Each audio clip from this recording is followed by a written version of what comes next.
The opinions expressed on this radio station, its programs, and its website by the hosts, guests, and call-in listeners or chatters are solely the opinions of the original source who expressed them. They do not necessarily represent the opinions of Revolution Radio and FreedomSlips.com, its staff, or affiliates. You're listening to Revolution Radio, FreedomSlips.com, 100% listener-supported radio, and now we return you to your host.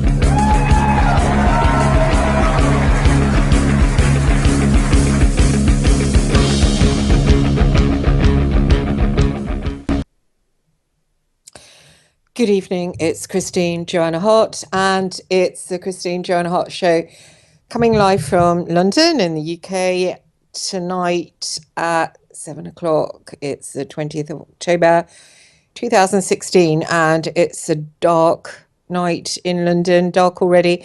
The last time I did my show, I think it was pretty light. I don't remember last week. Oh, yes, I do. It was pretty light, but this week it's dark, so winter is drawing in London, and it's all very golden. Everywhere you look, it's golden and red, and you can still walk around in a summer dress. So I've been walking around in my summer dress, in summer clogs, getting dirty looks from everybody. I don't really get that dirty look thing, you know, like I'm wearing a summer dress. I want to wear a summer dress. I'm not very hot, you know, I'm not very cold rather. And I like doing that, but you do, you get the evil eye constantly, as if, you know, you're not in rhythm with everybody. I actually walked into Marks and Spencer's, and they had a big Christmas, a massive Christmas thing up. The whole thing, the trees, the ornaments, the chocolate, and everything for Christmas. And we haven't even done the Halloween thing yet, which I don't celebrate, but I do note its passing, and not many people in the UK celebrate. I know it's a big thing in America. And it's Christmas already. It's kind of horrid, bad enough that there's no celebration of Christ's birthday, but to have it rammed down our throats early is somehow, it's just overkill. It's depressing somehow. I did buy some chocolate gold coins. I felt bad about buying them, but there they were, and they remind me of a happy time in my childhood when I got them from my grandfather, my adoptive grandfather, before he popped his clogs. And so whenever my little eyes land on them, I have to go and buy them. So I did buy some gold and silver chocolate coins from M&S.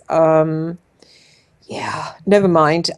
Tonight, my guest was Vanessa Bates. That's Max Spiers' mum. We had a long chat this afternoon, and she was going to come on.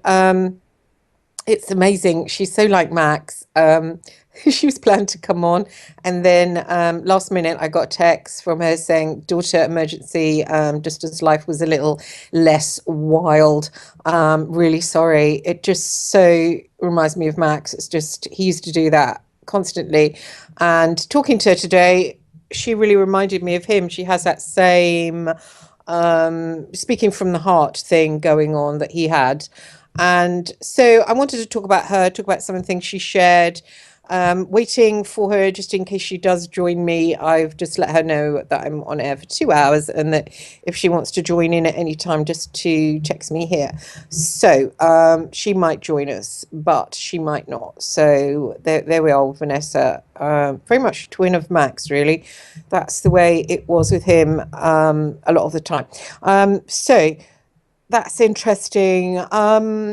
See, where do we begin? All this week has been a whole catalogue of abuse, backwards and forwards from this person and that person, and really quite messy, stressful. I've tried to keep back, but I was informed by a friend that certain people were saying this, that, and the other about me, and I sort of let off on the friend, which I shouldn't have done. That's my overreaction to waking up early in the morning and seeing bad things. But, you know, and I snapped at the friend really, and the friend was just telling me But that's the way I can be, like first thing in the morning. The thing is with these people that attack others, they target others, they come out with things that have absolutely no evidence. They're just, I think this, and so I will say it. And it's just so arrogant. And they don't realize the effect it has on other people's lives and how it can really make them really, really sad and, affect people's health and all sorts of things. And I don't know how they can say that they are doing it in the name of Christ or doing it in the name of good or in doing it in the name of enlightenment, because it's horrible to pick somebody and to troll at them and attack them and speak about them and give your opinion when your opinion is just that, really. It's the opinion from the peanut gallery. It's not an opinion that can see everything. It's a lower opinion. And that's why, we were given the advice by Christ that judge not lest ye be judged. That was because he knew that all of us couldn't see, and all of us do judge in different ways based on our life experience. Recently, I had two people target me.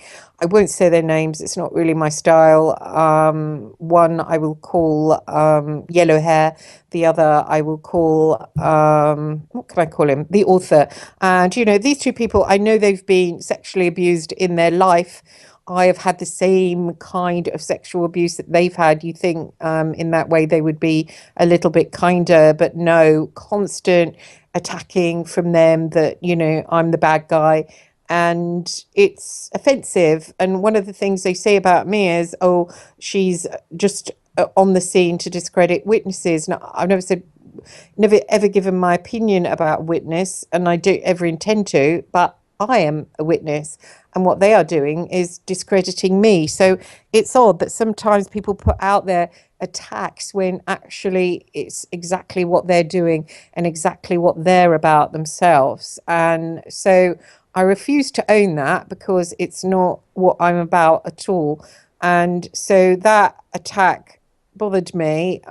This morning, a friend of mine said, the yellow-haired older woman had brought up a text, and I was talking to Vanessa about that on the phone because I said the way this person brings it up is offensive, and I've seen them post this particular supposed Facebook communication from Max, where Max supposedly says Miles Johnson is a paedophile or something to that effect, and that I wonder how much other people are involved with Miles, and mentioning my name, and then this the end of sentence, and then saying pornography runs really deep with all this. And now it looks like that sentence has been spliced, and then it's to make that word porn near my name.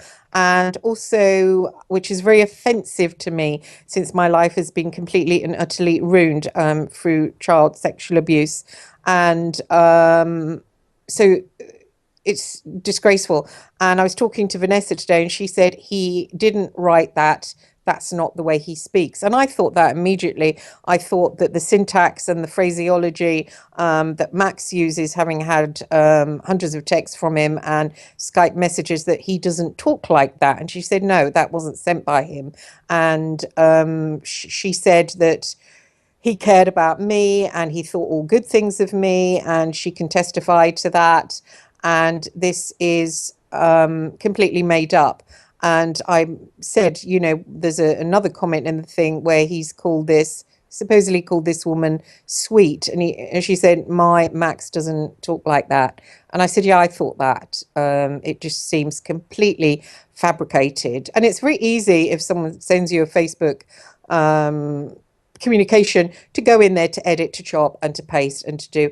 And I'm kind of tired of that particular person because he seemed to want my attention constantly and just keep trying to get my attention in different ways, and I just don't have anything to say to that particular person, and they keep saying, oh, I've got something you said that she sent me, or I might reveal one day. Nothing I said to that particular person is a secret. I know that particular person does take people's texts and paste them all over the place. And I was told that before I had anything to do with her. So I didn't spill all my secrets of my soul. Not that I have any, but I didn't do that. So that is weird as well.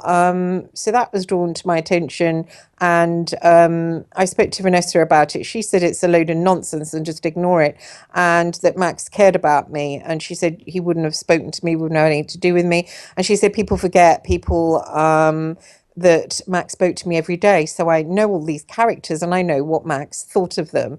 And she said, I know he thought very highly of you and he cared about you, which was my feedback from Max, because he spent a lot of time with me off air sorting out my various problems that I had around that time.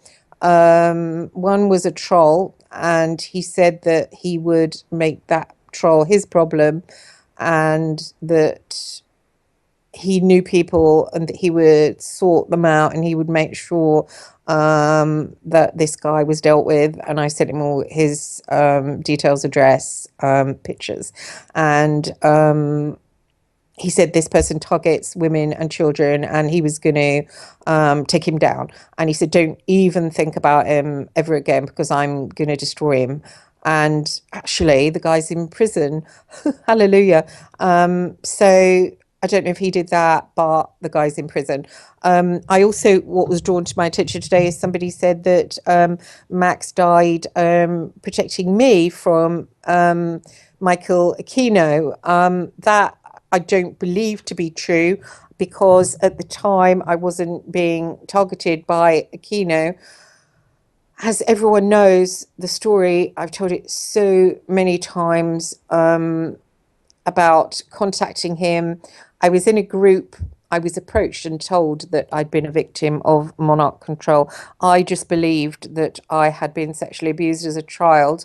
I knew there was something odd about it because I knew there was more than my adoptive father involved, and groups of men. And I remember pictures being taken of me, like I have written about in my published book, Searching for Daddy. So that is in there. And I remember stuff at the orphanage with the bishop, who was our more or less father when we were there. But I didn't realize about any of this monarch stuff or satanic ritual abuse. I didn't know about it. I had heard about it, and I remember being in therapy in America, and a girl saying she thought that I had been. She said, "Were you?" She was in a cult and being abused by a cult, and she said to me, she said, "Oh, you were a victim of a cult." She said, "I can tell from your abuse." And I said, "No, I live in England. We don't have that kind of thing. That's an American thing." But it was the cult of the Jesuits, basically. This is a Jesuit-run orphanage, and it was, it was a cult. And so then when I wrote my second book, published by Random House, In for the Kill, a woman read it who was a friend of Fritz Springmeier and approached me and told me that I had all this SRA and Monarch done to me. And it explained a lot of things, actually. And over a period of time, I became enlightened that I think it had gone on, and that I'd been used most of my life. And all of a sudden, my life made sense to me. But it was a long journey in coming to understand what monarch meant. And so this woman put me in a group called Overcomers Ministry, which is still on Facebook, actually. And this woman, she's called Anna Hart. I'm sure she won't mind me mentioning her. And that was, the only contact I had with anybody. And I Yeah, I stayed in that group for a while, and I remember thinking that they were all mad and that there was no such thing, and I was going to come out of it. But I did like Anna. I thought she was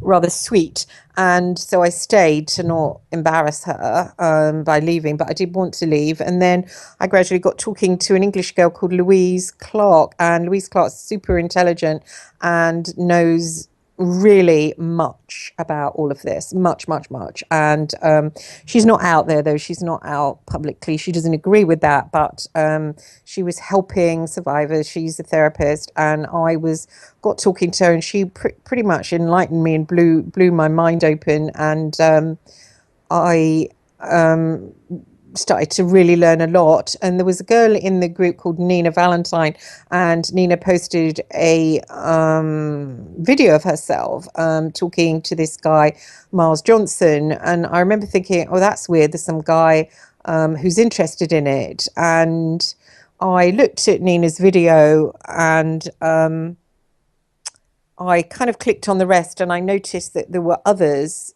sharing, but that they weren't in this group. And I came across James Casport, of course, as everyone does, and found him really interesting.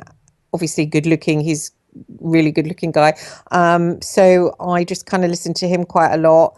Saw Max, saw he was interesting. Again, he's pretty good looking guy. So it's like, oh, I'll look at these. And people say, what about the others? And you're like, no, I'll focus on the two beauties. So I just looked at Max and James. And then I said to the girls in the group that I would like to liaise with Miles Johnson. And they said, no, that you can't do it. This isn't Nina. This is the other girls in the group said, no, you shouldn't do it. He's really dangerous, and you can't make contact with him. We won't like it. So he's pretty much stopped from making contact with him. But then a few months later, I decided to. So I contacted him saying I had a story. And then he pretty much chased me to do my story. But I kind of put him off because I thought, I was kind of suspicious. I thought, is he someone that hurts people like me? And is he a bad guy? And is what he's doing good? Bringing all these, collating these people that have been through this experience, is that a good thing? And I had a lot of conversations, one with a guy, Christian Thomas, who's pretty switched on, a Facebook friend of mine, and he said he thought that Miles was probably a gatekeeper and probably to keep back. And so I did for a long time, and that went on. And then in the group, they mentioned this guy, Colonel Aquino, Michael Aquino, and my journalistic ears pricked up. And I thought, oh, interesting. And they said that he basically was the controller of all this stuff. And I wanted to track him down to sort of, just seemed that this was really interesting. And it's almost like I wanted to prove that he had somehow come to London to my orphanage so I could, it's kind of like I wanted back then to have a rubber stamp to say I actually was one of these people, that I was a bona fide one, that, I wanted someone to say that. Kind of didn't trust Miles Johnson to say it. I wanted somebody, to say, yeah, it was you. And so because one does feel a bit silly. One thinks and one thinks, well, maybe I'm just an arse, and I'm thinking this, but actually I'm not properly one. And then you think maybe everyone's an arse and they think they're one, but it's a form of madness. So it's a kind of a weird situation to be in. And so I spoke to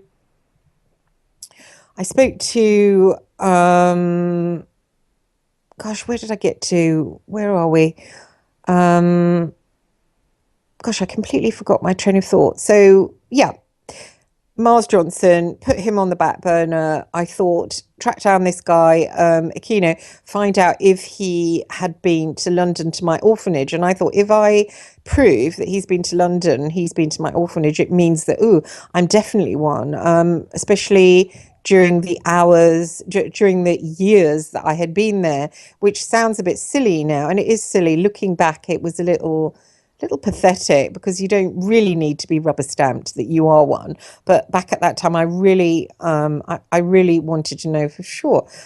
So I tracked down this guy, Aquino, but I knew he was in San Francisco, but I didn't have an email. And the nearest I got was Douglas Dietrich. So I kind of was listening to some of his broadcasts, and then I kept trawling on the internet, and I came across Michael Aquino's email. It's there somewhere. I mean, it's there for everyone to see.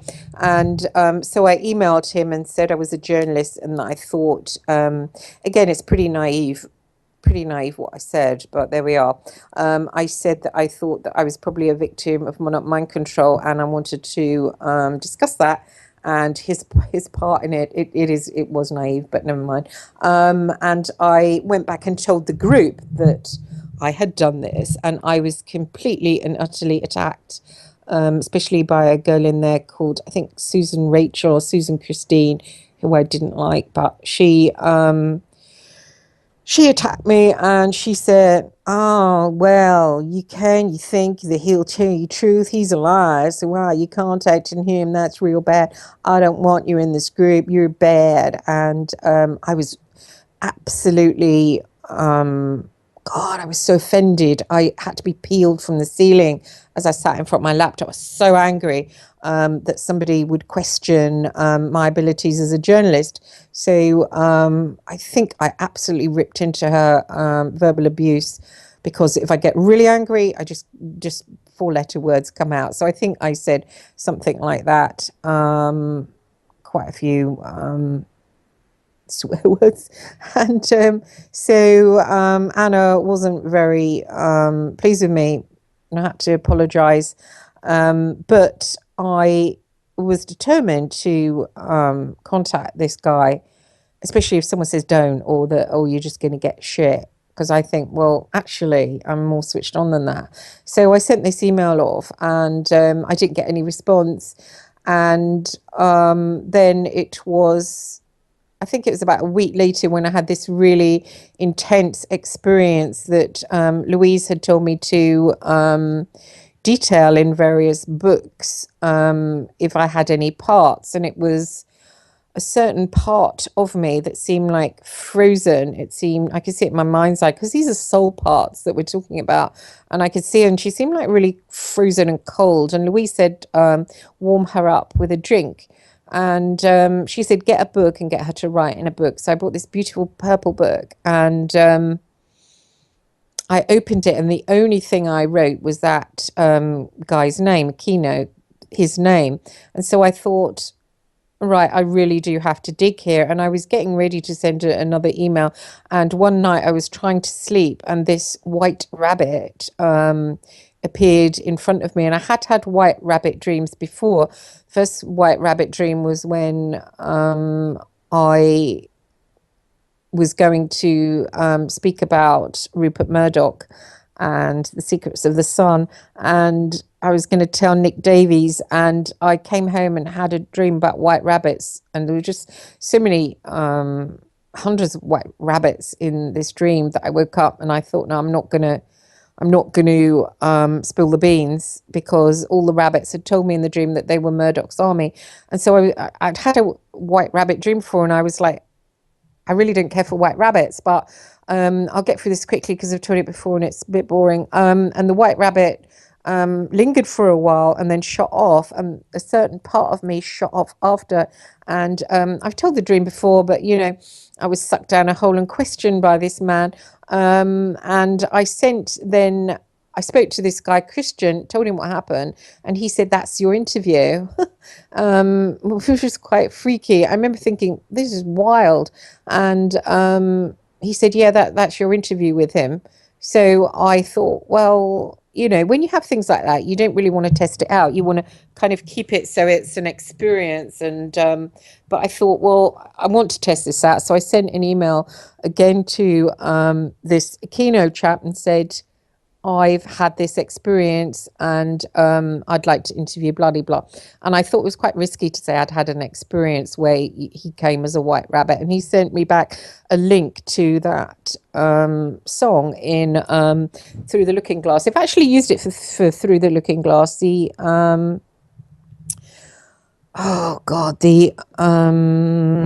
Jefferson Airplane White Rabbit, I think it's called. It's they've used it anyway and through The Looking Glass, and it was weird. I've only just watched The Looking Glass recently, but it's odd because the on the thing they have Johnny Depp and he's Time, and no, he's Hatter, and they have someone else playing Time, Boat, and he walks along the same kind of thing as Aquino took me, this like ledge, and it opens up onto the universe, and that is the experience I had with Aquino. And oddly, when Alice gets into, I think they call it an a chromosome or something like that. She gets inside it and she time travels. Well, it's odd because he showed me a shape and said, if you get inside that, you can travel to anywhere you want and go inside whatever you want throughout history. And then I think it was on the point when I said, but that's the film that's the thing that they have in Alice, and Alice goes off and travels in it.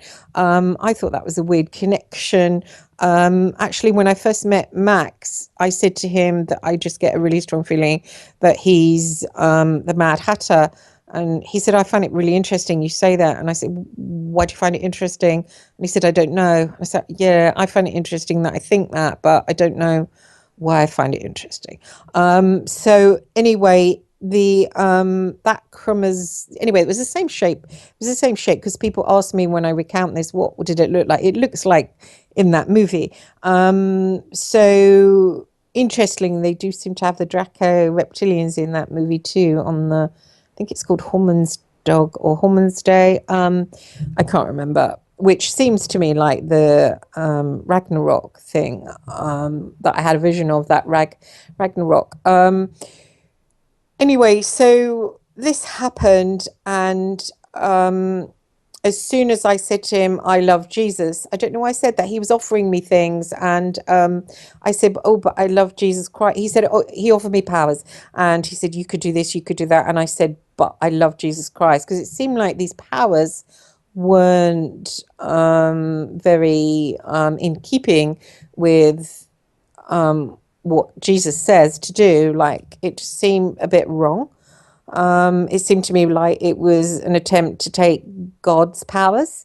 And so that's why it just came out of me, oh, I love Jesus. And as soon as I did, I found myself back on the bed in my body.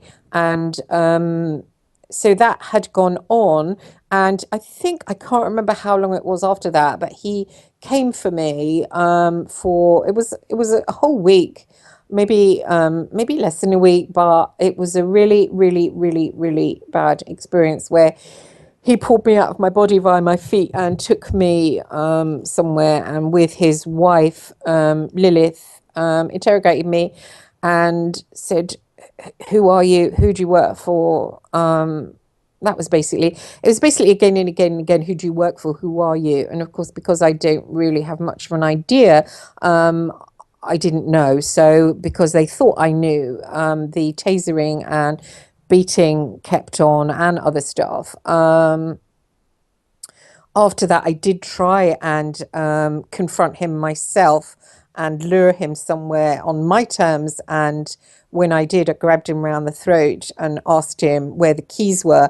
But that was a long time after, because after this it happened to me, there was something really terrifying. And I spoke to Lorraine Fenton about it, and she said that some people get that night after night. And it's a horrible experience. It's like you try to go to sleep, but you and I think James Bartley calls it astral detention. They get your consciousness and they kind of put it in a holding place, and in the holding place there's all sorts of nightmare things. So it's horrible. It's like they take your mind and they put it into a nightmare or a sort of a box where it's all like a Clive Barker movie, and I wouldn't wish it on my worst enemy.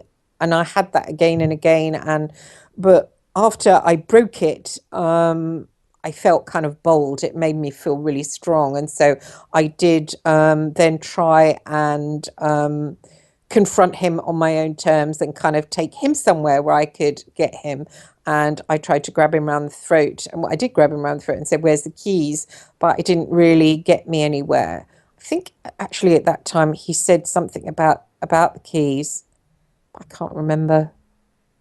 I've written it down somewhere, but I can't remember. I don't even know what I was referring to, because I don't really understand that, but I'm sure there's people out there that will understand that.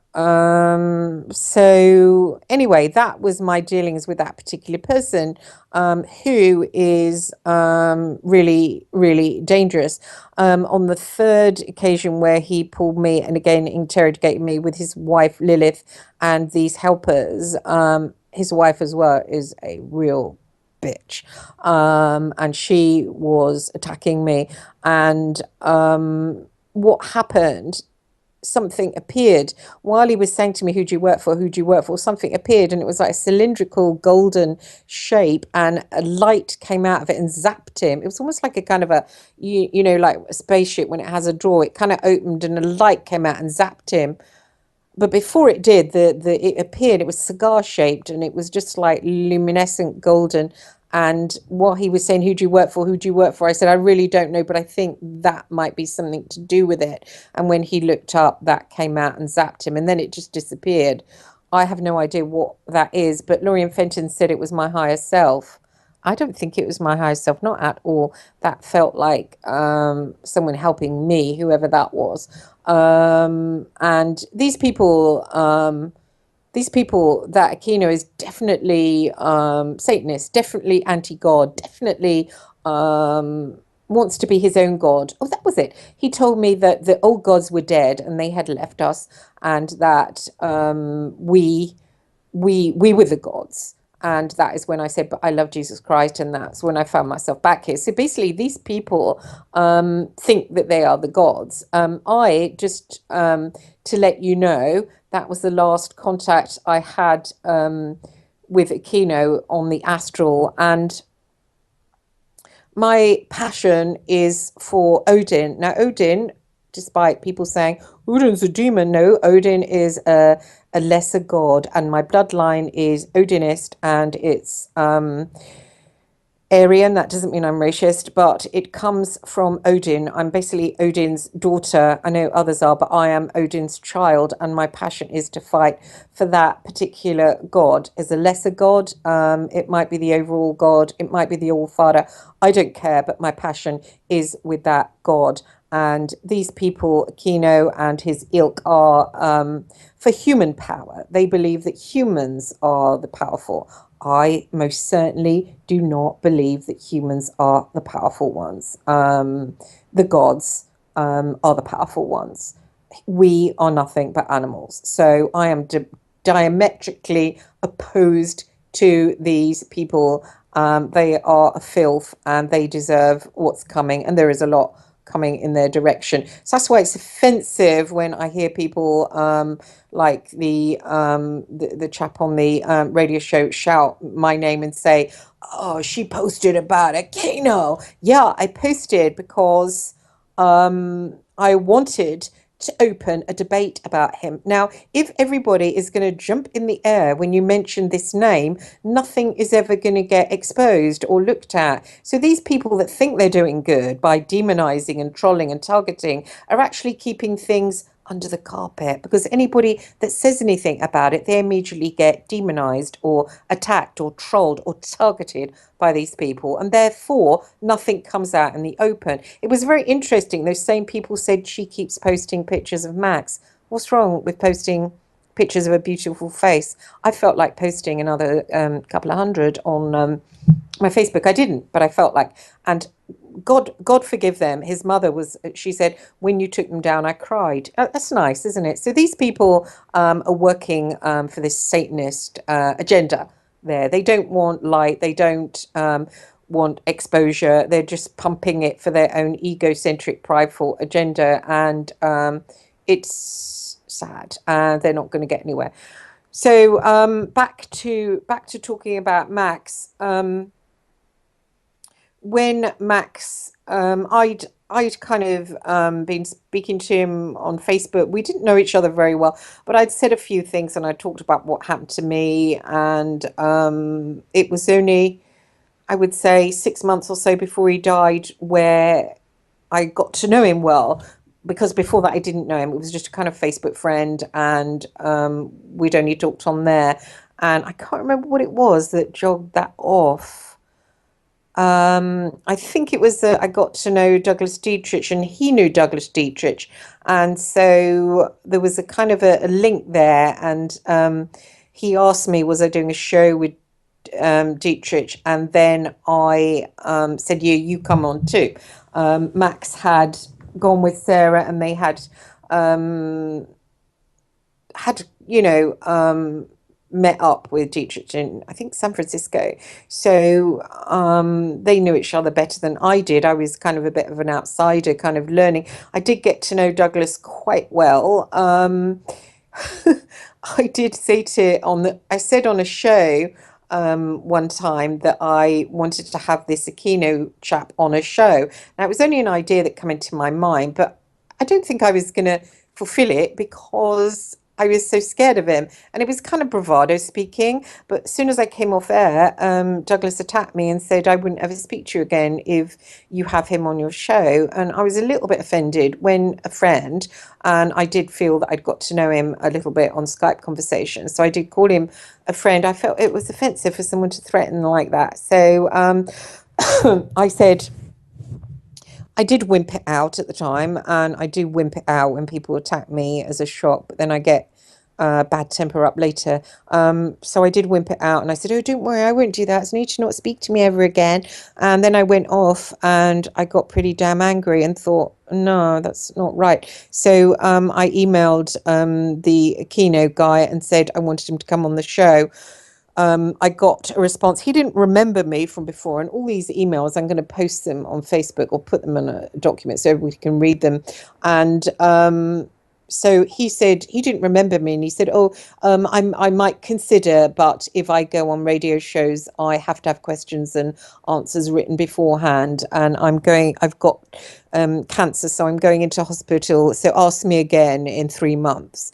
And so I then posted on Facebook that he'd agreed to come on the show. Okay, that was an exaggeration because it was all very, but I wanted to get at Douglas, and I wanted to say, is it that easy to get rid of you?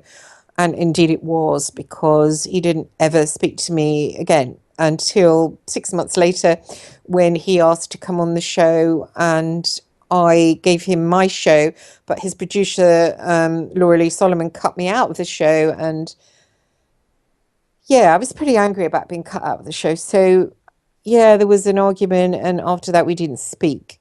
So that, as they say, is that. I was attacked by a certain radio host who was very aggressive with me. He did apologize later, but he said, oh, what's your connection with Douglas Dietrich? And I don't care to be spoken to like that. He did apologize, but I did feel a bit slapped out, and my connection was I was trying to find out about monarch mind control. If something happens to me and it's affected my whole life, I reserve the right to go to any Americans that I'm told know all about it, because I just want to go to them. I want to get them in a little room. I want to strip them down, and I want to say, right, what is this shit?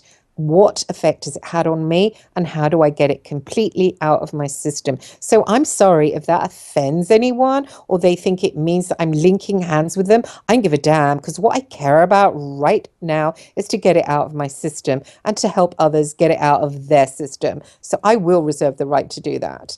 I still don't know everything that Douglas Dietrich knows. He knows a hell of a lot, but alas, my relationship there has been completely terminated, and I don't think will be reignited because he's pretty much owned by his producer. He's on lockdown, and I've had many women come to me after and say, oh, she's got rid of me, she's got rid of me, she's got rid of me. So that is where he is. He's pretty much an unreachable person, which sometimes is a way with men like that. There's always a sort of guard dog female that you can't get through. I've found that actually when you do try and get to these people to have access to them, there isn't an access because there's a guard dog female in the way. So I'm quite really amazed that I did have this knowledge of Douglas.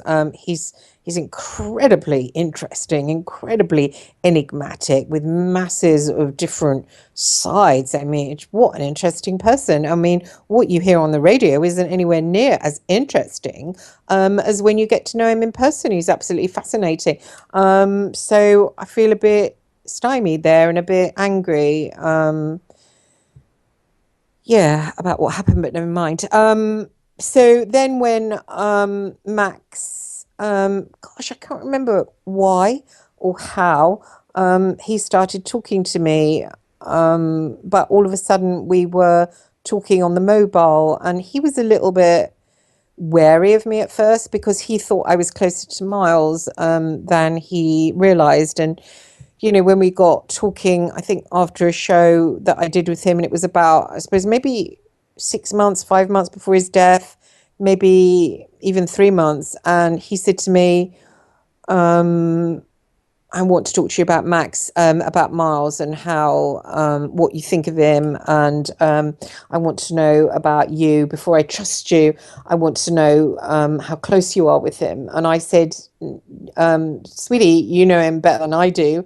You've stayed at his house. I said, I don't know him from Adam. You know him. I don't know him. And I said, your friend, not my friend. And he went, oh.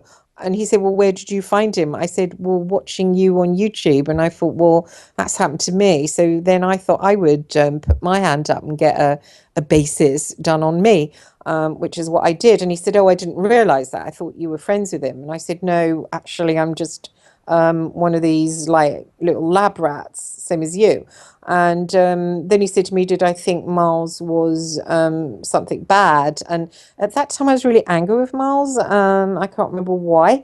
So I said, yeah, I did think he was something bad. And he said, I said, tell me what you think is bad. And he said, no, you tell me what you think. And I said, well, I think he's a gatekeeper that perhaps puts these people out there like us. And then we suffer trauma because we get trolled and psychic attack. And he goes, you're not kidding, you get psychic attack. I said, yeah, I've had it really bad and I'm just like not happy. And he said, yeah, he said that happens. And I believe it's happened to that little guy, Alex. And I believe that it can switch the lights off of somebody.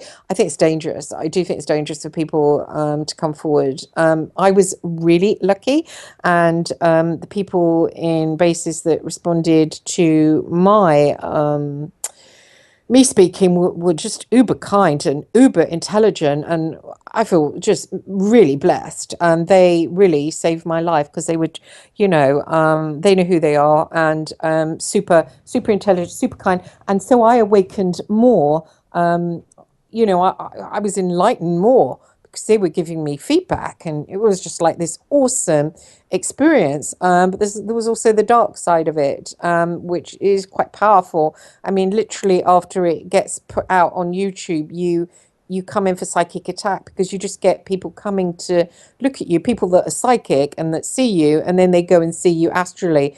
I remember feeling like an animal in a zoo. As soon as it was hung on YouTube, I didn't sleep because I felt just like I was an animal in a zoo, and people were just coming to me astrally until one decent person, I complained about it because I couldn't sleep. And they said, don't you know about cloaking? And they told me how to just put something over myself to make sure that I wasn't disturbed. So I did that. And so Max said that he knew what Miles was about, and don't worry, he had it in hand.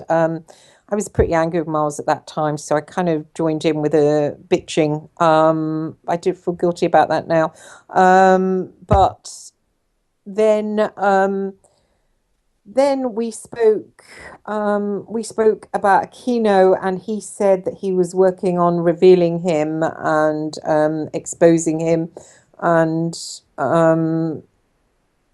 yeah, that was about all he said about that. He seemed to like Douglas Dietrich, didn't have a problem with him. And we did a few shows. He was pretty much helping me deal with the problem I had with the guy. Then came the conference, and Miles said that he didn't want Max at the conference. He said that he was coming out with too much New Age stuff, and he didn't appreciate the New Age stuff. He wanted all the UFO Peter Paget stuff, and he said he didn't want Max there. He said, you tell him that. So I was a bit of a go-between. I had to go back and say to Max, Miles doesn't want you there. And he said, I'm determined to go. I'm determined to go, and can you fix it for me?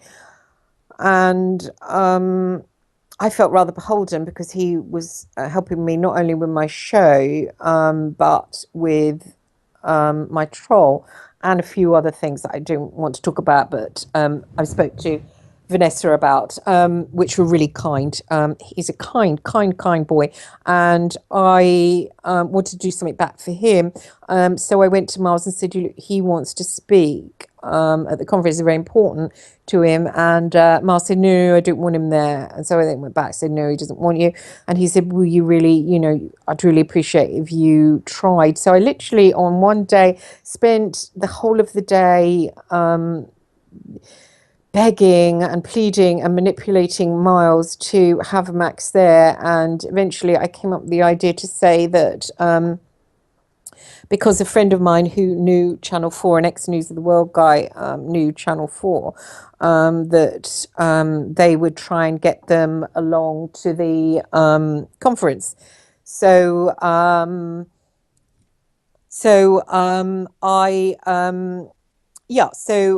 went back then to Miles and spoke to him and said the only reason that Channel 4 are coming are for to see Max, and that he was really glamorous and good looking, and nobody else there was, and that Channel 4 wouldn't turn up if it weren't for Max. And he said, is that true? And I'm like, yeah, it is. And he said, right. He said, he can come, but you have to babysit him. So I went back to Max and said, you can come. And he was just like a little kid. He was like so excited. And he said, I'm your slave forever now. Anything you want, your wish will be granted. I was quite tired at the time, so I actually came out with a list of things that I wanted, which I didn't think he meant it. Well, perhaps he did. He was such a kind person. But he was so excited, like a little kid. And he said, don't worry about your radio show. I'll come on it up till the conference, and don't worry about having to get guests. And we were quite excited about meeting up at the conference. And it was going to be good. We were going to camping and just make it a kind of a really, really lovely experience. I've got Vanessa actually typing me. Hang on one sec. I'm just going to bring her on. Just checking you are receiving me. Okay, yes, come on. Wow, it's just so like Max, isn't she? She is really like him.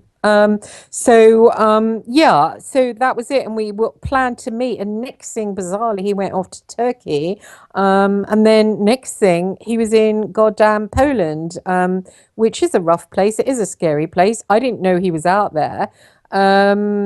He had a fallout with Sarah.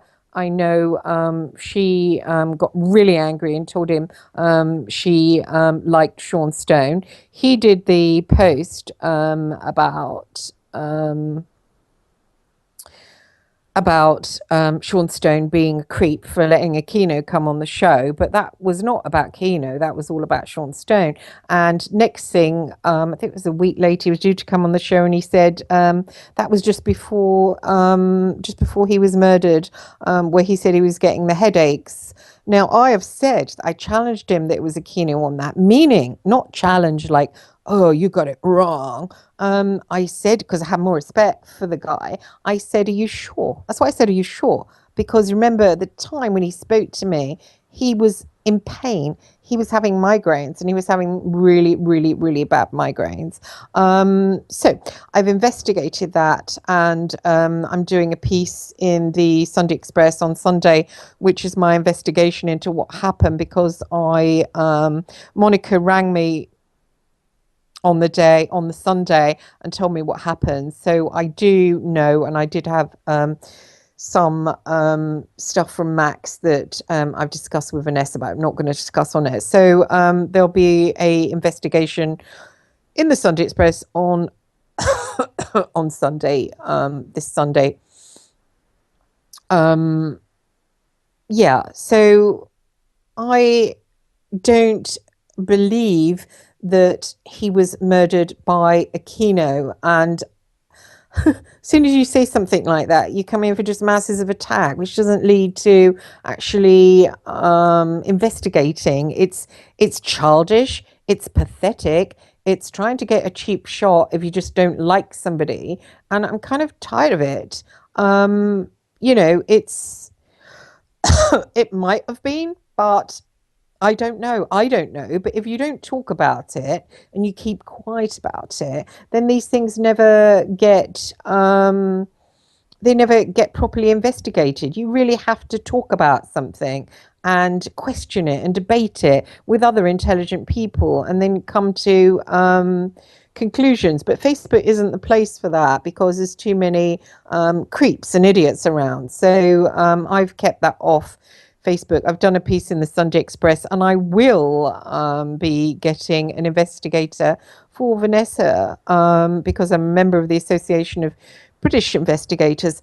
I think it's that. It's one of them. But it gives you the option of putting out a job and giving it to all the people that I'm not an active investigator, but oh, actually, Vanessa is calling. 1 second. Hello? Hi, hello there. Sorry Oh, to hi. interrupt. Oh, don't worry, don't worry. Yeah, you're very welcome because I'm just, I was talking about events. So, yeah. Oh, Hi, how are oh, you anyway? Did you get everything sorted out? And, well, yes, the thing is, you tend to forget when you going through something like this, you tend to forget. No, you don't forget you've got other children, but they take a little bit of a back burner. yeah. So, whatever it was, my daughter decided tonight was the night for her moment with her boyfriend. So that was what happened there. Oh, Everything is fine. oh, that's Everything's fine. so Vanessa Bates has joined us, everyone. This is Max Spiers' mummy. So you've Yeah. got another daughter. How old is she? Yes, she's 30. Wow, really? Yes, I know, sounds I old. was picturing a 10-year-old. Yeah, I know. They all grew up. Yeah, they do. And how They all old grew up. is Max's younger brother? Oh, only it's I believe it's here. They call it Irish twins when you have two children within a year. So that's what happened there. So Wow. Josh is 29. Yeah. Gosh, how fascinating. Your Yeah. children are quite old, aren't they? I don't know why. Oh, I was looking at pictures and I saw the younger one. I Yes. thought, yeah, golly. Yeah, they don't feel it, but then that's because I'm a mum, and so you know how that goes. They just I didn't I talk about my boy all the time with Max, and number one, he's not here anymore, and number two, I guess he wasn't a boy, although he was rather youthful, you have to He admit. was like a boy. I was just sharing about him and saying he had Yeah, this lovely, really excited way about him that was like childlike and sweet, wasn't it? absolutely. There was that side to him where he would turn up and say, "Hi, Mum, it's such a good day. Look at the sun. Let's just stand in the sunshine." And yes, he had this optimism of a little boy. Yeah. Which I think, was thinking about it tonight, Christine, I think that it probably got him into some trouble. I actually wrote that down in my little book. I think something that perhaps we haven't talked about Yeah. is his naivety, Yeah. because he was such a clever person, Hmm. such a brilliant mind. And I really don't say that about, I'm a teacher and I don't talk about straight A kids. I can't stand all that stuff. But it just so happens that I was blessed with a very brilliant child. Yeah. In particular, I mean, Max in particular. It Hmm. just happened, there he was. And easy to forget with Max that there was a naivety about him, Hmm. even though there was all this wisdom. Hmm. Kind of difficult to explain unless you knew him. Yeah, he did have that. When I challenged, when I wrote that I challenged Max when he said he was under attack by that chap Aquino, what I Yeah, meant is having known him and, know yes, he had a really bad headache. So all I meant was he sure, if you've got a migraine, how can you possibly think straight? But I was so yes. I so jumped on about that, that, Yes. oh God, there's so much attacking going on that nobody can Yeah. really, examine this properly, which is unfortunate. But I don't think social media sometimes is the right arena, is it? Because it's so out of control and It yeah. gets out of control, and it's very new to me because my Facebook page was simply the people that I had from Los Angeles who I wanted to keep in touch with because we lived there so long, like 35. So I've never really been in that world, and now I see that it's got good and bad, but the bad is very frightening and can make you, certainly, let's put it to me, I have felt very sad and very, very depressed about some of the things that I have read and some of the suggestions that have been made. And I keep thinking, God, if you knew him, if you only knew, then you wouldn't say half of these. Not that most of them have been unkind. It's just that lack of knowledge. It's just that not knowing. So I don't know what I'm really sharing with you there, except that Oh no, that's okay. So I just take you back to before Max was born. So you brought him up alone, did you? Just by yourself? no, he was born, on the 22nd of December. I've always been into astrology big time, and he was brought up with that. Me and Mum and the tarot cards and astrology. Wow. So that was, and his dad was there, and then his dad and I separated, and Was then he we was moved he on. a really interesting man? I mean, Yeah, oh, was he? yeah. A linguistics professor, would you Wow, believe? he was a professor. Yes. So Gosh. he had that at the beginning of his life, and Max actually looks like his dad. He looks like you too. He does look like me too. The more I look at it now, especially that forehead, I don't know why, but that forehead hits me, and I think, oh, that's the mom. And your But mouth, your mouth. is there? I Yeah, don't yeah, know. yeah, It's hard when it's your own child, isn't it? yeah. You know. And so But where yeah. where were you living then when it was So you were? he was born in Brighton. I mean, that's where Max, in fact, all three of my kids come from, Brighton. And I can't talk about Max in the past tense. And No, a of very course. close friend said to me, Vanessa, you got to start talking about him Mm. in the past tense. But I'm sorry, but I can't. I have to just say, No, but you this don't is have how to, he is, Vanessa. and that's it, So there you go. Yeah. Yeah, so they were all three born in Brighton because that's where I went to university at Sussex. So.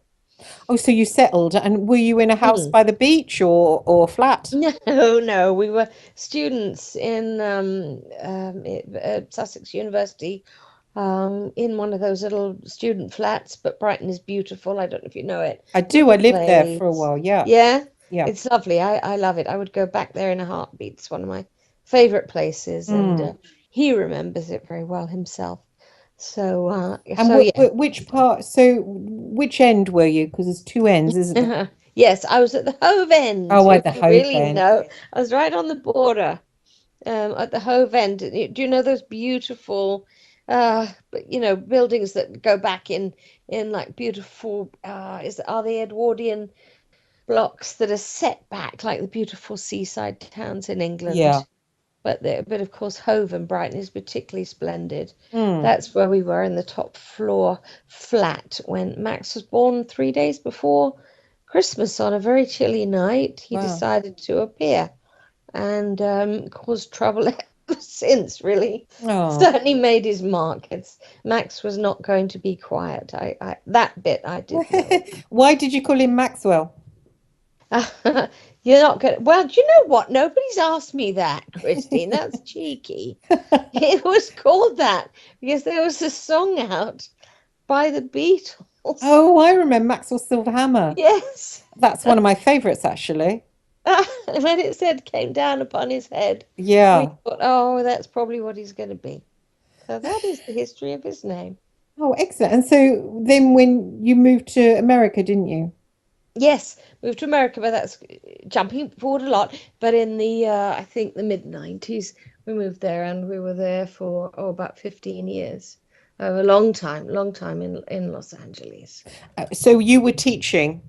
Yes, I was principal of a school for emotionally disturbed, troubled youth, which is I've always been drawn to that, and that's what I did all my training in was, troubled kids. So yes, I was doing that and loved it, absolutely loved it. And so at this point, was Max's dad around? Yeah, it was by then I had remarried. I remarried when Max was probably about 5. Hmm. And we lived in Kent, in a little village called Hoath, just outside of Canterbury, and lived there for about 8 or 9 years. And his dad, um, we call him his dad because he was very good and very kind and very loved him very much. Colin raised him, and then our other 2 children. So we were a family of 3 here in Kent for a long time. Hmm. And what happened to the professor? Did he The just professor, he's lovely. He's John or Jonathan, sure? and he is still around. And when we came back to England, he reconnected. Max did with Jonathan, reconnected with him, and that was wonderful. Wonderful for Max. It's something that needed to happen, and he was thrilled to have done that. Hmm. So they were good. That was good that happened. Never for a moment expecting that Max wouldn't be here. I'm very glad that happened, Hmm. But yes, he's lovely, lovely man. Yeah, I didn't know Max was so posh. I didn't know he was Oh yes. He did have a lovely voice. I tell you who he always reminded me of. Oh God, now do Grace Scott. Oh really? God, Because yeah. people in America used to say, "Ah, you look like Hugh Grant," But I think yours is a better analogy. Yeah, because do Just Grace Scott thinking has that as I voice said, as well. They've got yes, similar voices. yes, yes. No, I absolutely hear what you're saying. That's right. But no, Max was at St. Edmund's, a beautiful school here. I think one of the oldest in the country, actually, and had some great memories and some lovely friendships here. So Mm, Canterbury is kind of his town. It really is, and what a beautiful town it mm. is. And I came here to be near him, So kind of heartbreaking that he's not here around the corner because those were some lovely moments Mm, before he disappeared. mm. I know it's Yes. it's it's it's horrid. I was just telling the listeners that I was working on a story for the Sunday Express and Mm-hmm. doing it with the editor, and he was, trying to work out what went on, and we were going through it today, and Yes. oh, it's just a shame he, ever went out there to Poland. I mean, I was Yeah. saying I want to try and find an investigator who has strong contacts there and Yes. who, both with the underworld out there and with the cops Mm. out there and intelligence, to really get plugged in. I mean, the editor I spoke to, who I work with, said that he would like to go out there and sniff around. But Yeah. I mean, I think whoever goes, A, it's going to be dangerous. B, they're going to have to be Yeah. out there for a long, long time. Yeah. Yeah. I get the feeling that it's a very hard nut to crack. I'm pretty good, and one thing that people that know me would say is that I don't give up, and certainly when it comes to my children, I never give up. I know plenty of mums out there will say exactly the same thing. You just never give up. That's what you do. But it is a hard nut to crack. Poland, from what I can see, is not like dealing with France or Spain. I hate to say that, and people who are Polish are listening, but I'm finding it very, very difficult and very closed. Don't find it open, and I'm feeling very helpless right now, very helpless, and that's really all that matters. If I could just know, and I'm sure many mothers have said the same thing, if I could just know what happened that night, Mm, that mm, would let me sleep. But it's just like a big question mark. So mm. so Um, it's very hard. yeah, I mean, Miles said to me that you weren't sure that it was Max that has come back. Are you actually sure or? I didn't see him, but that was my choice. The person at the funeral home said, "You won't want to. This will stay with you, and you'll be upset." Mm, And they were really lovely. And I believe that they were doing it for the best motives mm, possible. mm, But I chose not to. Um, my daughter the one who's had the boyfriend stuff tonight, did. And she said she had to go right over. You could only see up to his neck, and then the veil that they had. So you could only really see a tiny piece of face. And she said it was so dark you could hardly even see a face. So more power to her that she did it. I couldn't. Why was it so But dark? Because of what happened? I imagine this is what I don't know. I mean, I think it's what happens to the body, but we have no experience of this, do we? But yeah, apparently that's what happened. She reckoned that she looked at his mouth, and for some reason, you saying about his mouth, I never thought about Max's mouth, but she said the same thing. She said, I looked at his mouth and I thought that's Max. So she did see him and said it was Max, but that's all we've got, because nobody identified him, over in Poland. And then he was with the autopsy people for, I don't know, about 3 weeks. So by the time he did go back to the funeral place, it was a long time. Yeah, so that's hard. Yeah, and the police have said that they want money to investigate. I've never heard the like of it. I was talking to my editor this afternoon, and he said, "Yeah, well, that's the way Poland is." But I thought we were supposed Yeah. to be with them. I mean, we're not come out. I thought they were supposed to be in the EU and with us. I mean, Yes. what's the deal there? I don't know. I was shocked, and it was it came through the mail. Must have taken about, I would say, 6 days to get here, and it said this case will be closed. The only way you can extend it is if you pay £1,000 to extend the time. So it was as simple as that. And they're not even promising to do anything, are they? They're Well, just and saying, "Oh, we'll extend it." And what does that mean? that just means it's not closed. Which That's all it means. it doesn't even say that they're going to work on it, does it? Which it doesn't sound. No, I think that it's speculation at this point, but I think that the way the letter reads, and it's a terribly simple letter, is that unless you can come up with something that says it's not a natural death, then we need to close this and get on with everything else we've got to deal with. That's the way it reads. Hmm. Plain and simple. It's terrible, and it's so out of order that the English government aren't doing anything about it either. Didn't they say? I only read it in the Independent that Mm, have you spoke to anybody about that? Because they're saying, oh, we're not going to investigate either. I mean, no. I mean, I've spoken to the Foreign Office, and they have followed procedure, and they helped me get Max back very quickly, and were very efficient, told me how to do it, and I was so happy he got back here within, I think 6 or 7 days, and that was a relief. But in terms of what's been the killer is that I can't, that I have no knowledge of what happened that night, and I don't know why he's not alive, and that nobody has been pushed to investigate.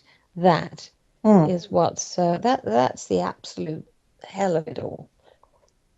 That, and I don't know who can help. The only person that can help is whoever tells me why he died, whatever it is. The speculation is out there. There's everything from overdoses to peptic ulcers to radiation. I don't It's know. odd because James Murray, the Sunday Express's investigation editor, he said the ulcer thing bursting, and he said, Ah, if because there's a gap, isn't there, where they didn't call the ambulance, and then when Monica rang me, she said she was going through his friends list on his mobile, and she rang right. me and she was crying, and she said, I'm so sorry, I'm really Yeah, sorry. It sounded like not sorry, I'm sorry for my loss or his friend's right. loss, but sorry that happened, or sorry, Yeah, yeah. a shocking situation. So has she been grilled over that? Like she should really be grilled. I, as far as I know, and again, they are very stum, indeed. But as far as I know, I haven't heard a single solitary word about any investigation on that side whatsoever. I to this moment don't have a clue who was there that night. I heard Sarah in the background talking to Monica, Sarah Adams, in the background talking to Monica on the phone. And outside of that, I could hear other voices. But who was there or what went on is a complete and utter mystery. So Sarah was talking to who? To Monica. I could hear Sarah talk to Monica. And Sarah called across to me from another phone. So it was like I could hear her across the room Right. saying, something's terrible's happened here, trying to give Monica some advice, trying to tell Monica what to do. But I don't think by then there was anything that could be done, because I'm sure by then, because that was at 10:30 and Max was declared deceased at 6 p.m. So I was 4 hours late because of no internet connection, by the way, in case anybody thinks I didn't respond immediately. There was no internet connection where I was. So by the time I got through, it was done and dusted, and people were trying to somehow revive him. I think Sarah was involved in that. I could hear her, but it was clearly beyond that point.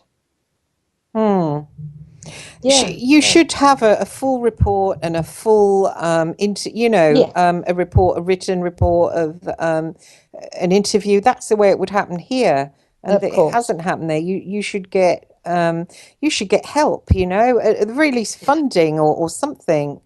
I can't believe it's just been left. I mean, you've got the option of hiring a private investigator. I mean, yes. I think that's what the McCanns did, but then you've got to generate, got to try and get money. That's right. And let me add to everybody the despicable way that the Sun newspaper acted. What happened when Vanessa spoke to the Polish TV, what happened, as it's known as the Press Association, put it out on the wires. Now, that means it got in the newspaper, but Vanessa wasn't off anything. Now, written 3 weeks earlier to the Sun, and I'd worked for the Sun for 6 years, and basically when it hit the wires, it went in their paper, and when I rang them and said, this is given to you as an exclusive 3 weeks ago, they bizarrely, Ben O'Driscoll, the news editor, who I know from his days at the Mail, not an impressive, we know the family. It's a blatant lie. So I've gone to the union with that, and I've got people from Byline helping me with that. So I'm going to get some money out of them.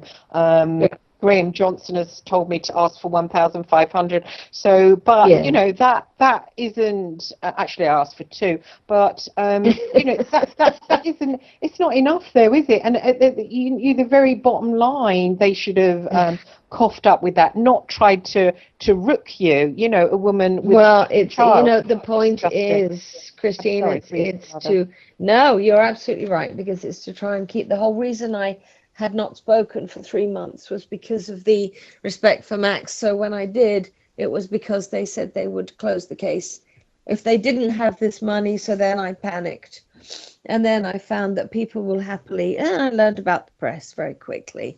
And thanks to you, I was in the situation where I am now, where they've offered me £750 for that story. And you know what? That nearly pays the 1,000 that I needed. So as far as I was concerned, that was what it was all about. Yeah. Disgusting, disgusting way the press have behaved, and the way they kept coming out with stories. And they actually, listeners, they actually arrived the Sun arrived jackboot at Vanessa's house. So I'm really, really angry, because I should have been in control of the whole thing, in control of what they said, but they just kind of snatched it off me and jackbooted everywhere. So that is going to be a story in itself, and I'm going to write it for the Press Gazette and for the Media Guardian. They're not going to get away with it. It's actually shocking, that behaviour. I've got Miles Johnson just text me, Vanessa, asking, could he come on and speak to you? I mean, yes, of course. Oh, that's okay. Okay. No. Okay. So I don't. Hang on. Oh, ring. Yeah, and while you're doing that, I want to say that he's one person who's kept very quiet through all of this and intends to remain quiet. He's a very close friend of Max's, who he kept in touch with throughout his life from when he lived opposite Max in the village in Hoath, just outside of Canterbury, who Max shared with him, you make sure you take care of Vanessa. This person is Max's age. If anything should happen to me, you make sure that you take care of Mum. And Richard, now I've said his name, was instructed. So, in other words, what I'm trying to say is that Max had a sense that something wasn't going well. Is that Richard, the Reinhardt? Sorry, is that he's got that name? Is that Richard who's looking after Sarah? No, absolutely no connection at all. Oh, a different Richard. Oh, completely different Richard, exactly Max's age. Exactly Max's age, and doesn't know Sarah or any of them. Just a very old friend.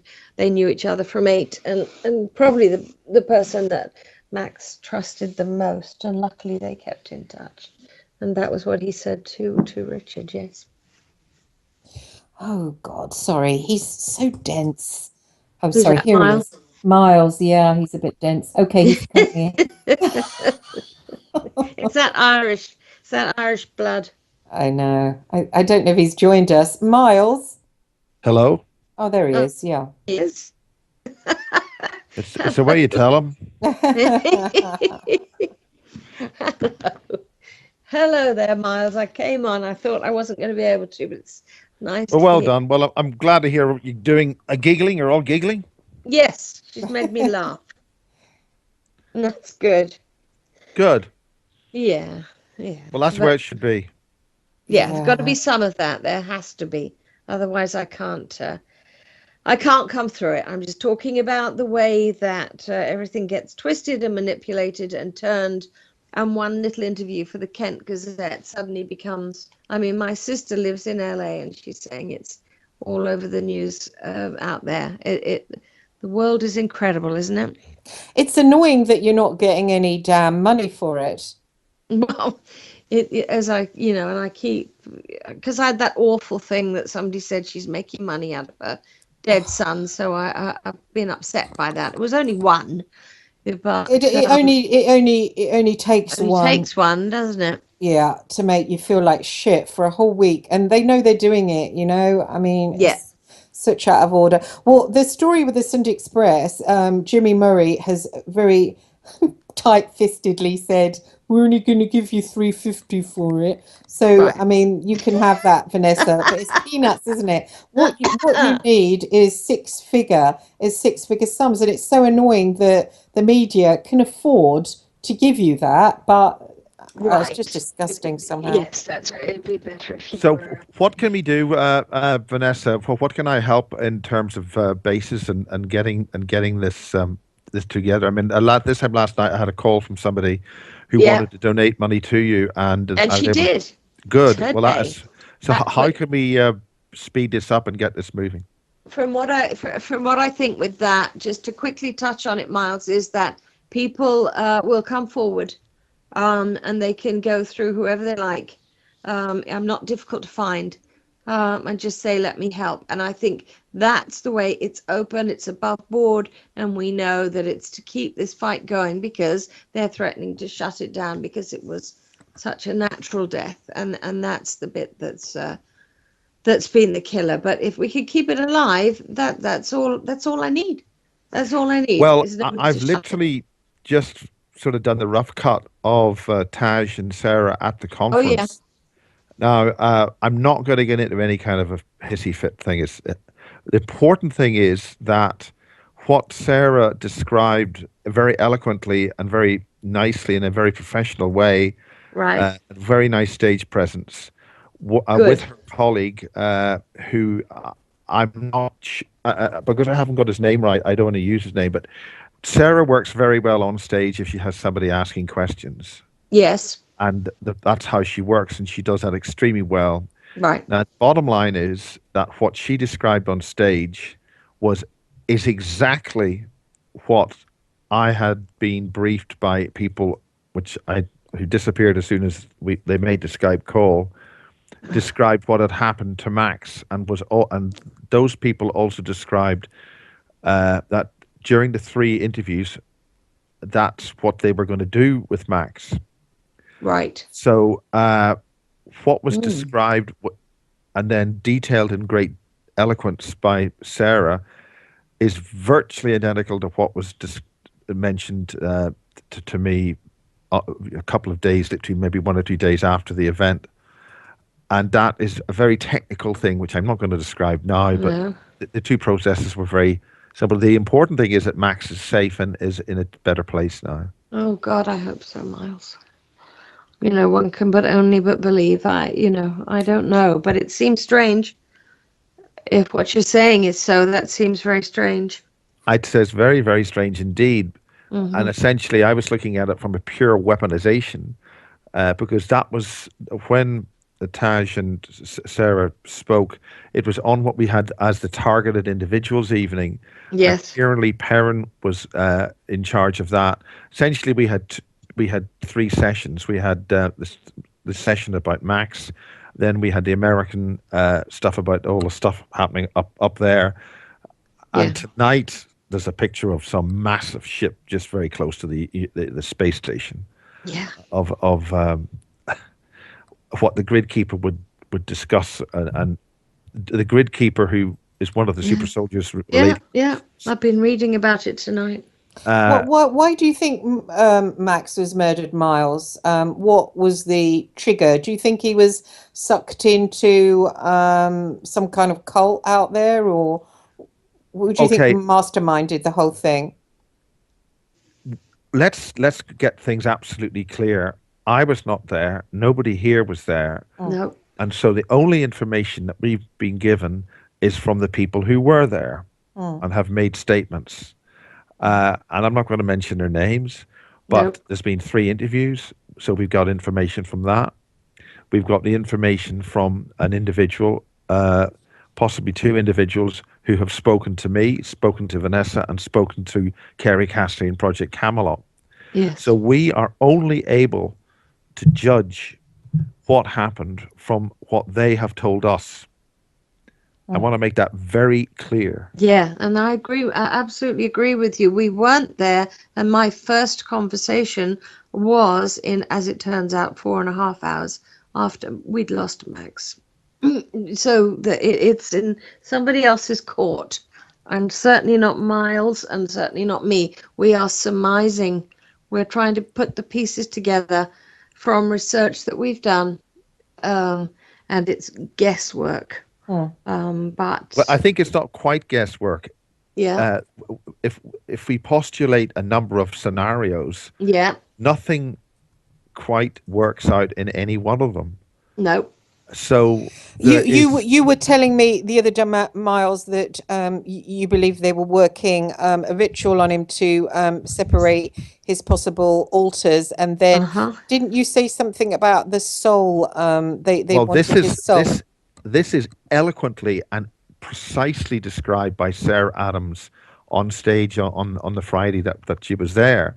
So I plan to release that imminently, and you can then see what Sarah is saying. No, hang on, but that was before Max is dead, right? No, this was at the that was the after the conference. That was my conference. Right, the one he was due There's a lot of go dates to. being screwed up here, and to be perfect, the Telegraph, which I've still to see the article because it was the information on the Telegraph that the BBC used. They have him passing in June and then attending a conference in July.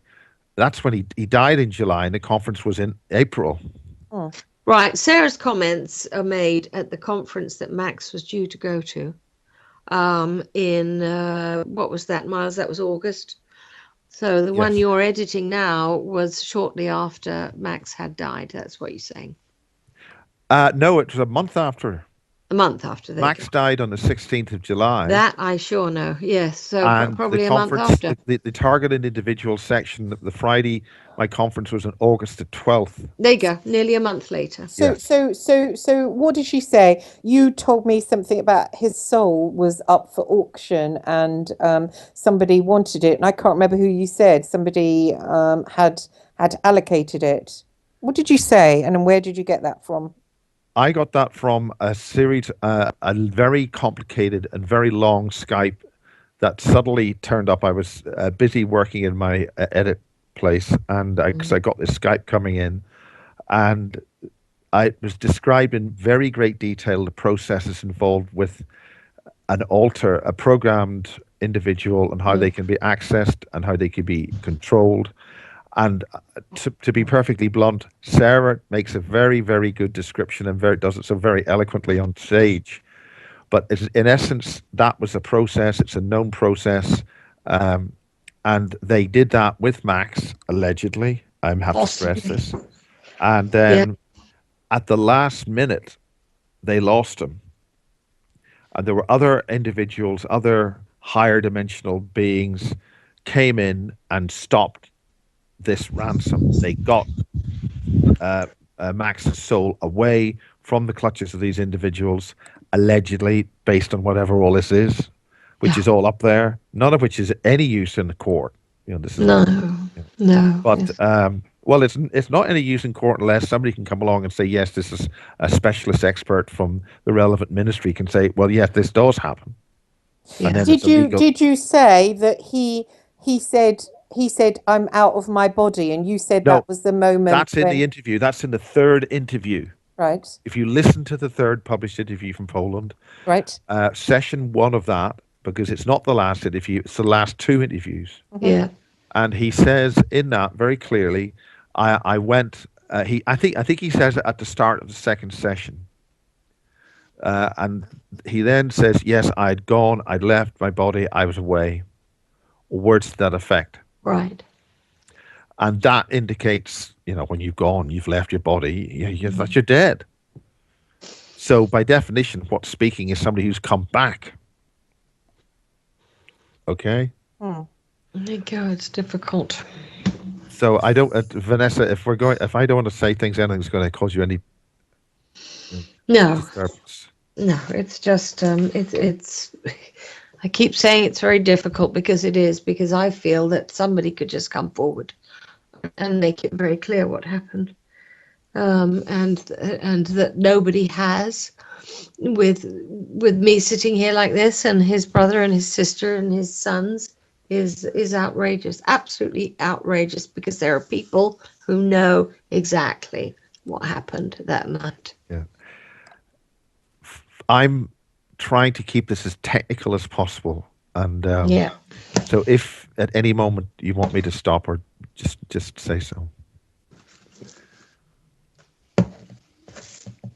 So carry on, Miles. Okay, for this reason, for a purely analytical point of view, they cut in the video. In the video, again, we're dealing with what they've given us publicly. It's on YouTube. The third interview, the fourth, well, technically the fourth one. This is all out of vision, because for some reason they decided that that fourth interview, or none of those would not be in vision, but they chose to show Max jumping up and down on a trampoline. Yeah. Now I'm postulating here, and I could be wrong, and I'm just making a postulation. The logic of it is that if you were going to sell something, you want to make sure that the goods are in good working order, and that is what they were doing by having him bouncing up and down on a trampoline. Here's we've demonstrated on the video. He says, "I was gone. I'm now back," and then are you in good physical condition? Is the product good? With your tire kicking here, and I hate to say, you compare it to buying a car, but that's a demonstration. Hey, look, this is what's happened. And then, in my estimation, logically, something happened that made a Max go. He was gone. And at that point, I believe that's when they phoned up and panicked, and they'd lost their prize. They'd lost their merchandise. Yeah, and I absolutely feel that was the last of Max. That the end of that was the end of Max. That was the finish. Now, in terms of my, as we've said before, with Max being very ill, Vanessa, you've said that he could have just died of a peptic ulcer. Mm-hmm. But the bottom line is, why didn't these very nice people and civilized individuals Yes. take the man to hospital? Yeah. And that question hasn't been answered. Now, Stuart No. Sverdlow, I think, has been on with Alfred Weber today or yesterday. And I think Madeline Namro has put an alternate YouTube video out describing what happened. On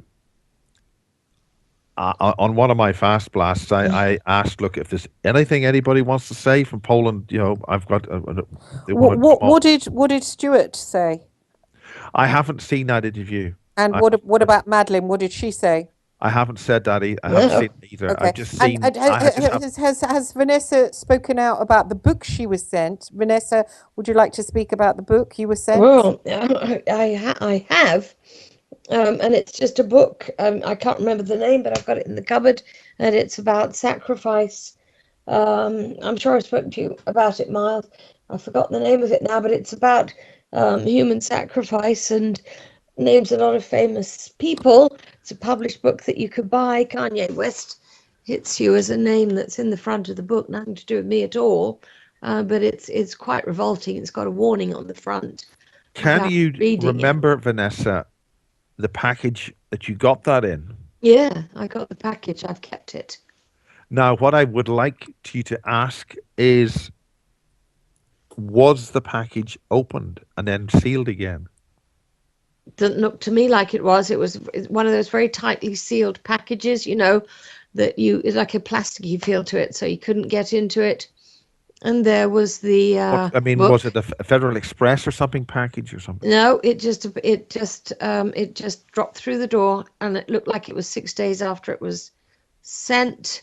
And inside it was the SIM card to Max's phone. Was that sent by the Polish authorities? No, it was sent by someone else. Who sent it, Vanessa? It was sent by the lady that Max was staying with at the time. Monica. Yeah. Now, Vanessa, are you using Max's Skype account? Because no, she's not. It's active right now. Oh. See, I don't know. I'm a child of the 70s. I mean, it's showing active on my Skype thing here. Is it seriously? Yeah. Well, how could that be? Well, they say you never die in cyberspace, so I don't know. Maybe it's just left active, I'm not on my own phone. No. Okay, no, I just thought I'd ask that because it's a very good question. It's online as busy. Yeah. Well, Max's Skype? Yeah. It's not coming up in mine. That's interesting. Vanessa's is separate. Can you see Max's at all? Well, because it's in my old in my contacts. Yeah. I noticed it was active, and then I thought, well, that's a bit strange. Yes. It's coming up. It's that with a circle, green with an empty circle. What does that mean? On yours? Yeah. Well, on mine it's coming up yellow with a, which means it's active. Okay. But busy. Well, But I mean, he says an odd thing to me. He said the two sages that were there, I saw them, and so did I, which is kind of a strange thing to say. When did he say that, Christine? It was after. Hang on. I'll read this out because I haven't read it out before. Where are we? Well, the last thing I got from Max was on the 7th of July, and it says, right, we were discussing what he was going to speak at the conference. Yeah. I'm saying a factual-based show with performance. He's replying, yes, he will have a factual-based show with performance. I'm in the process of organizing it with her over the next few weeks. It will go smoothly, not a worry. And that's the last thing I got from Max on the 7th of July. Well, this said, I wrote to you today at 5:58 that I wouldn't be able to do the show today. Since 3 days now, I've had this really bad migraine and been very, very sick. You're welcome to speak to my roommate. I'm really, really sick. And then he goes, don't worry about it. And he said, I can hardly speak and I have a fever since I did that post on Aquino. And I've been under attack. I've never been before. The attacks got so bad. We got people who deal with this type of thing to come around and do healing ceremonies for an entire day on Tuesday. And when we tried to do my recording, 2 hands went round my throat and squeezed so I couldn't speak. And then I said to him, which was really weird, because after the show, I did a show with him. I went downstairs and I felt like astrally 2 hands grabbing at my throat, really, really strong. And I tried to attack back. And it was a guy that I had seen again and again in the astral with grey hair, and he turned into like a kind of a reptilian kind of thing. But I felt that same thing. So I then say, oh, horrid weird, I had that after one of our shows.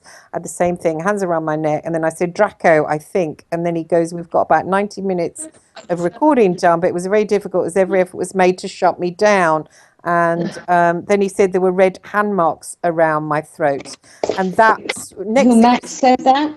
yeah. And then he says, Holly, are you sure that it was a keynote? No. Do you think it was a keynote?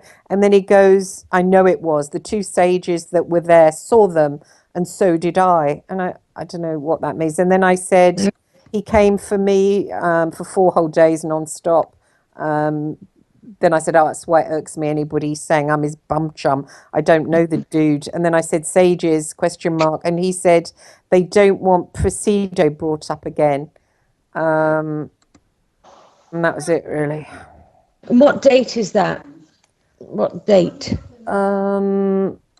It's at 8 o'clock. Where do you see the date? Oh God, you're asking. You see it at the me top of the miles. conversation stream. 14th of July. Okay, well that's very close to the end. Very, very close.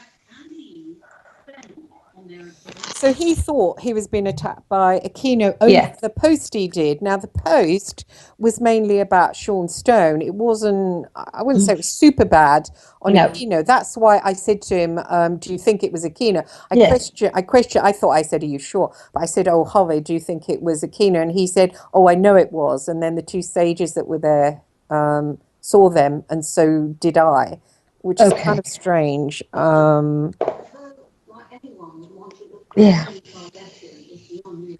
then I asked him, but then he disappeared. Sages, I asked him, sages ?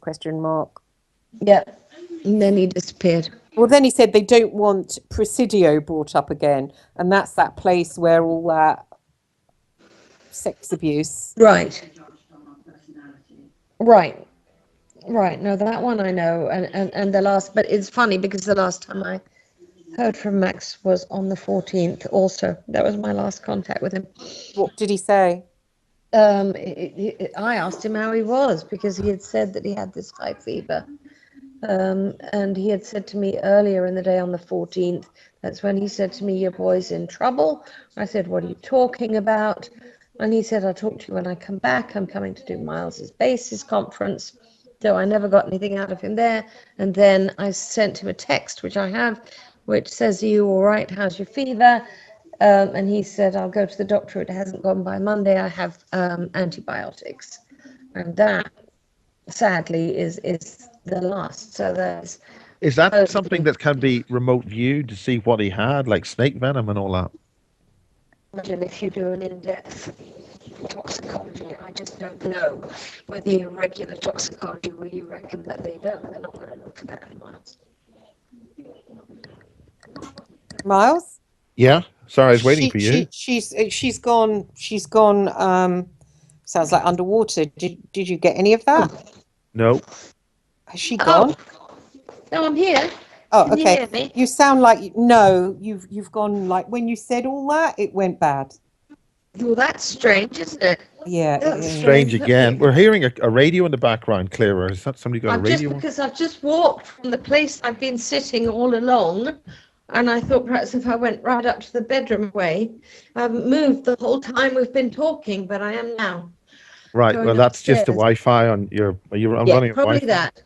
But yes, my thing is, I doubt that they will look for snake venom. I mean, they're highly unlikely to look for that in a regular toxicology report, right? Well, Vanessa, the snake venom that I'm alleged to have had, because I don't actually believe I was pretty damn sick. In fact, I'm not Yes, too I well know. now. From No. what I understand, it was psychotronically transmitted. As that's to say, the effect of the snake venom was transmitted using scalar uh, technology to Right. implant it into your energetic field, and then you have the Oh effect of the God. disease without the actual chemical in your body. Right. Well, then at that point, you reach a point yet again where you think, oh, I don't know what to do with that then. Yeah, it's not fruitful to pursue, really. No. I'd just like to get some sort of a report out, quite honestly. I'd like to see something, because whatever it is, to me, it's not okay. Well, I Because think we're going to have to nobody, put pressure on the authorities that we're going to have to do our yeah. own analysis and then put that and see. And I mean, for instance, there's an interesting thing with Nick Pope today that a lot of UFO stuff was meant to be published today, and it's all been I sent saw back for the that. because it's been reclassified. Oh, they're it's something. Anyway, that's He was going to do a. Sorry, I'm just reading back over these things. He was getting his own conference, but he was going, I'm going to do a conference. I'd love for you to be involved. It's either going to be Berlin or Warsaw with money and proper organization. well. You're going to love this, Vanessa. mm. Madeline Ambrose invited. She wants to do another basis conference in Warsaw. It's kind of shocking, isn't it? She wants It's like, so I highly. We can't want believe you it. over. You know. When you think what's happened and is unresolved, it's like, if these people, are we really talking about the reptiles that Max talked about? I'm sorry to say that if she's not, but this feels soulless to me. How can you talk about that? Who? There are no answers Your in front signal's of getting us very right there. poor, Vanessa. Yeah. What did you Losing say, track. Vanessa?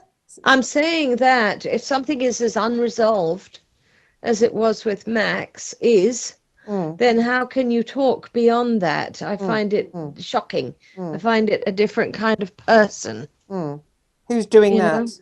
I think we need to listen to Madeline Namro's interview and also what Alfred Weber had with Swerdlow and see what they said. Who is talking out of turn, Vanessa? Who's talking out of turn in what way? Oh, sorry, I didn't get who you were talking about just then. And then Miles popped in. I find it shocking that they're talking about putting together a basis interview in the light of the fact that this ghastly worldwide Yeah, no, investigation has hit exactly. the wire. Yes, that's the point. That's why I It's said like it. weird to me. It's like weird. Now, Danusha has said that Madeline stole all the works of her conference. There's a very animosity, great deal of animosity Between them. between those two. Well, there you go, you see. And this is all the undercurrents that are going on as a result, which quite often just stand in the way of finding the truth. It's absolutely crazy. A lot. This is only the beginning. I think the tip of the iceberg, Christine. I think there's a lot more to come. Oh, exactly. Well, we're going to stay on it. Who is Yeah. Susan Redman? He was asking me who Susan Redman is. I said I didn't know. No, me neither. Like Miles does, I haven't heard that. The only it's a name from Northern Ireland that quite a few people I would know over there like that. Sorry, I'm just going back over his stuff. Oh, it's upsetting, isn't it, to read stuff and someone's not there. I've got all my old emails from my best friend who died in 2011. It's really weird to read his emails, and it's just like, oh. You can't believe they're not there.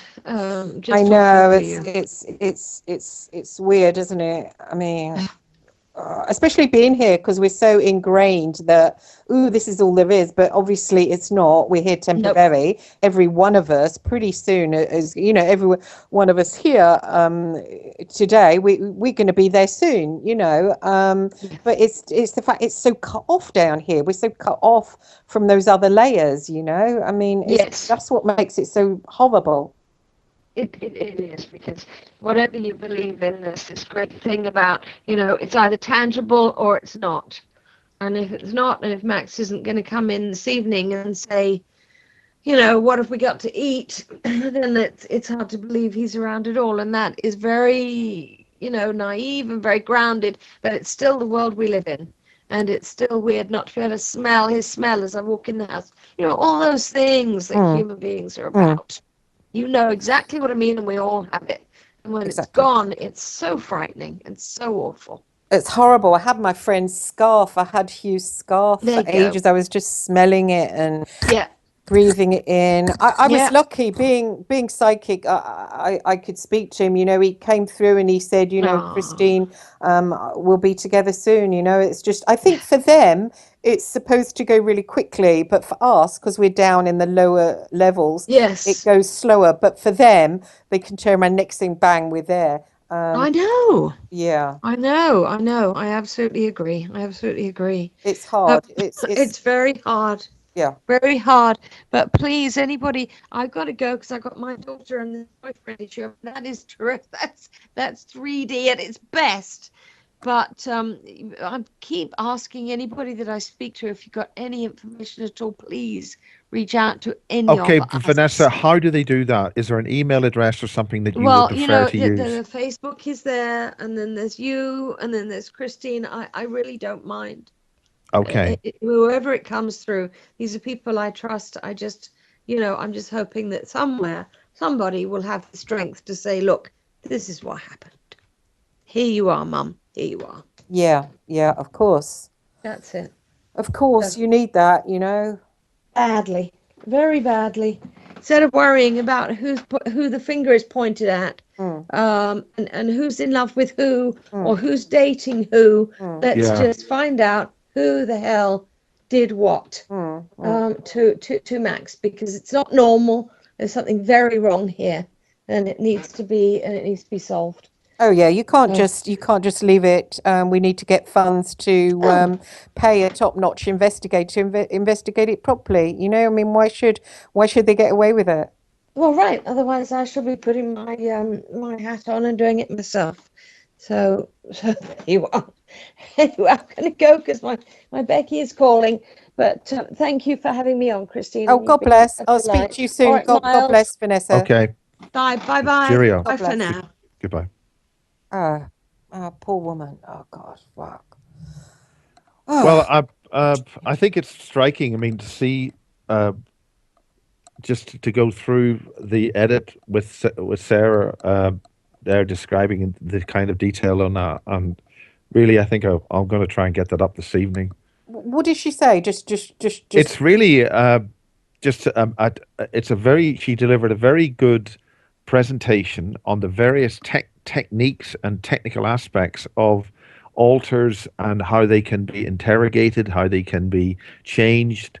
The gentleman that she was with, who is a friend here, Richard, isn't it? Richard, he came on my show last week. Oh, right. Yeah. Well, right. Well, he's a decent gentleman, and this was a very good presentation. He's an Odinist, isn't he? So he came on.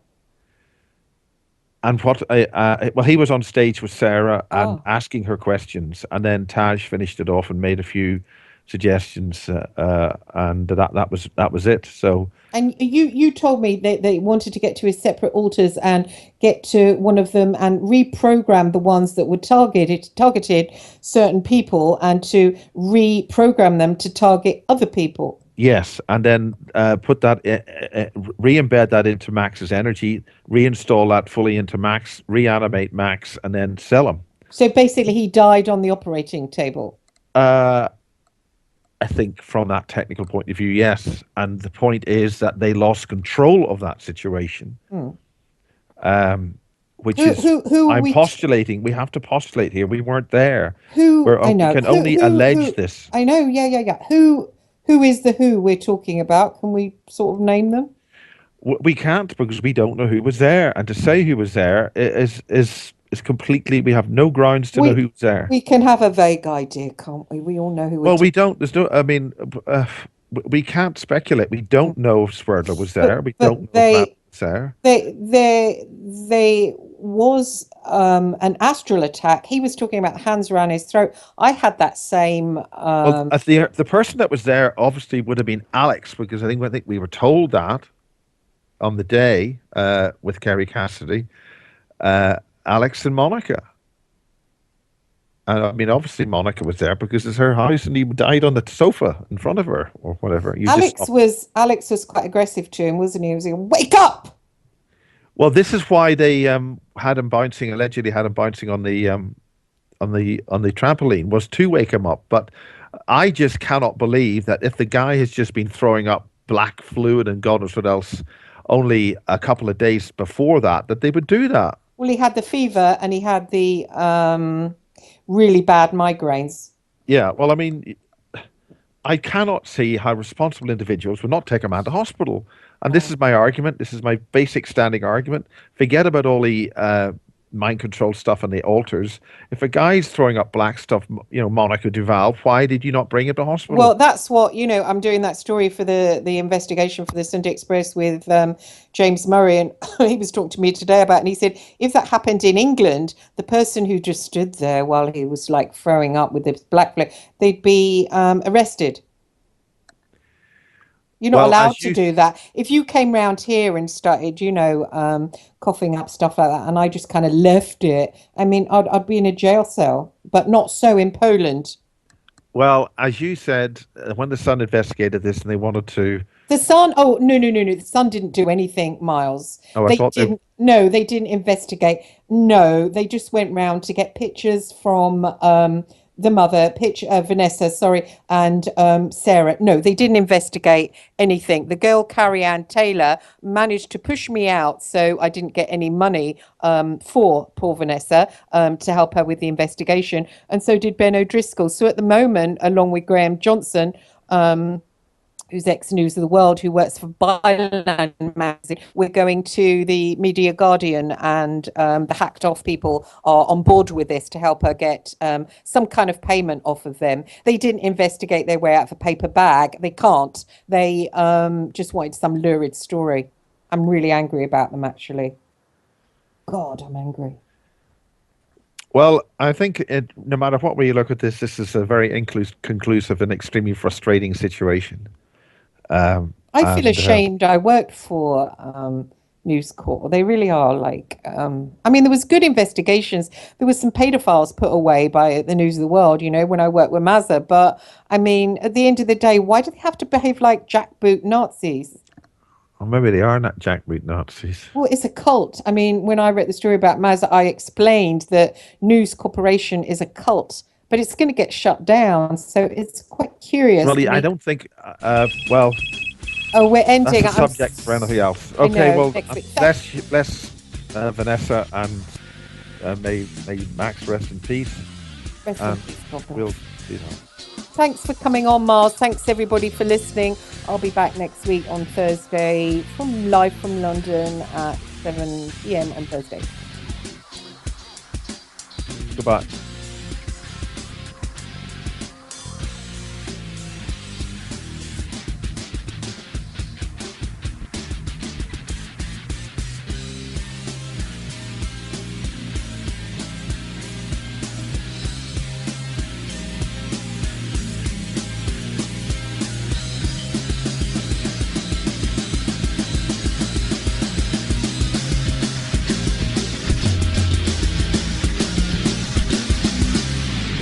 Listening to Revolution Radio.